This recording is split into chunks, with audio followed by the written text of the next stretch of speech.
Hello everyone. Today I will tell you a story. The story is titled, Quirky. When Quirky sits and watches me work. Please like and subscribe to my channel if you appreciate me. You can skip this if you don and oppose. Like this video. Thank you very much. The story begins as follows. The morning started like most of my work from home days. A cup of coffee slowly cooling on the desk, my laptop already open with too many tabs, and a to-do list that looked slightly more ambitious than my energy level. Outside the window, the city was waking up, but inside my small workspace, everything felt calm, almost too calm. That was when Quirky appeared. Quirky is my dog, though sometimes I feel like dog is too simple a word for him. He has this habit of entering a room without making any sound, then sitting down in a spot where he can see everything I do. That morning, he chose the chair across from me. He didn't lie down. He didn't ask for attention. He just sat there and stared. At first, I laughed. "Why are you looking at me like that?" I asked, half joking, half distracted by the blinking cursor on my screen. Quirky didn't move. His ears were slightly tilted forward, his eyes wide and curious, as if my spreadsheet was the most fascinating documentary he had ever seen. I went back to typing, but after a few minutes, I could feel it, that gentle pressure of being watched. Every time I sighed, Quirky's head tilted. Every time I stretched my arms, his tail gave a soft wag. When I frowned at my screen, he leaned forward, as if silently asking, "Is everything okay?" It was impossible not to smile. In my daily vlog-style routine, I often talk about productivity hacks, focus techniques, and staying motivated. But none of that prepared me for this simple moment. My dog quietly keeping me company, offering no advice, no solutions, just presence. As the hours passed, I noticed something strange. I wasn't rushing. I wasn't checking my phone every 5 minutes. I was calmer. Somehow, knowing that Quirky was there, watching me like my personal audience of one, made me slow down and work more mindfully. By late morning, I realized something important. Quirky wasn't just watching me work. He was working too, in his own way, by reminding me that I wasn't alone. After lunch, the light in the room changed. The sun shifted, casting warm shadows across the floor. I turned on my desk lamp, and Quirky adjusted his position slightly so the light didn't shine directly into his eyes. He stayed sitting, though, still watching. I decided to test him. I pretended to be extra busy, typing faster, clicking the mouse dramatically, even talking to myself about deadlines.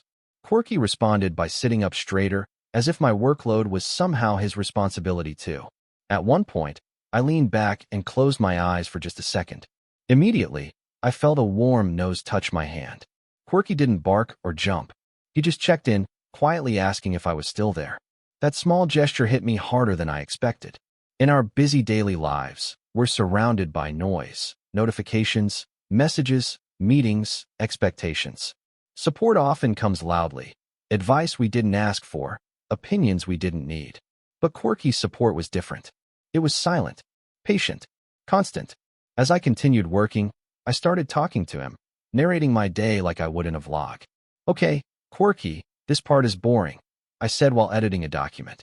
He blinked slowly. "I know, right?" Every once in a while, he'd yawn, stretch, then sit back up, never leaving. It was as if his job was to stay, no matter how uninteresting my work looked.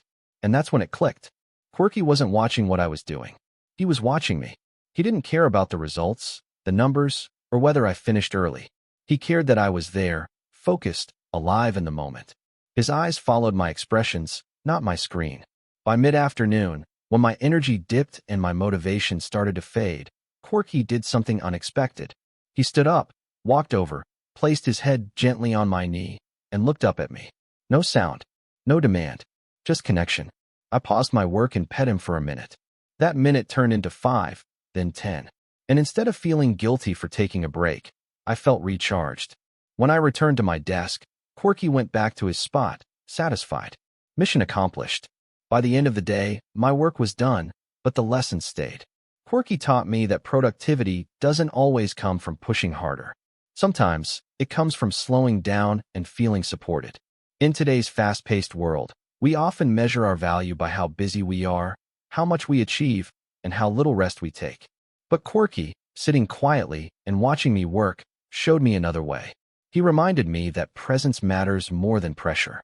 That silent support, whether from a pet, a friend, or even ourselves, can make difficult days lighter.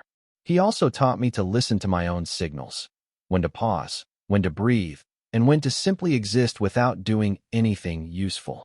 My advice for daily life is simple. Create space for quiet moments.